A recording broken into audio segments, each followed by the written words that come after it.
আমি ঢাকা 17 থেকে নির্বাচন করছি। আমি ঢাকা 17 যে অঞ্চলটি, সেই অঞ্চলেই আমি ছোটবেলা থেকে বড় হয়েছি। আমি ওই এলাকারই সন্তান। ঢাকা 17-র পাশে আপনাদের এই এলাকা ঢাকা 16।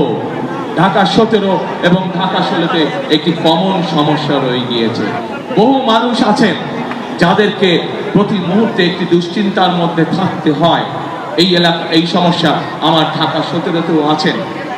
বেশ কয়েকটি এলাকা আছে যেখানে মানুষ নিশ্চিন্তে থাকতে পারে না, কিন্তু তাদেরকে প্রতি মুহূর্তে দুশ্চিন্তার মধ্যে থাকতে হয়।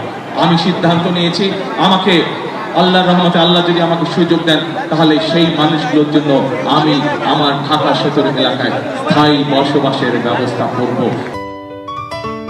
সিলন টি রপ্তানিতে শীর্ষে, দেশের আইনগত একইভাবে আজ এই এলাকাতেও একই সমস্যা রয়ে গেছে, যা আপনাদের সন্তান আমিনুল আমাদের ধানের সাথে একটু আগে তার বক্তব্য বলেছে। আপনাদের সামনে শুধু আজ এতটুকু বলতে চাই, আমার এলাকায় আমি এই সমস্যা যেভাবে সমাধানের চেষ্টা করব, ইনশাআল্লাহ পাশে আমার ঢাকা 16, কাজেই এই এলাকায় এই সমস্যার মধ্যে যারা আছেন ঠিক একইভাবে তাদের জন্য এই সমস্যার সমাধানের চেষ্টা করব ইনশাআল্লাহ। বিএনপি সরকার গঠন করলে ধীরে ধীরে এই এলাকার মানুষের যে থাকার সমস্যা আছে, উপস্থিতির যে সমস্যা আছে, সেই সমস্যা আমরা সমাধান করব ইনশাআল্লাহ। প্রিয় ভাই বোনেরা, এতক্ষণ আমার বক্তব্যে আমি আপনাদের সামনে তুলে ধরেছি কিভাবে আমরা দেশকে পুনর্গঠন করতে চাই। আমরা বিভিন্নভাবে অনেক সময় নষ্ট হয়েছে। স্বৈরাচার আমাদের দেশকে বহু বছর পিছিয়ে দিয়ে গেছে।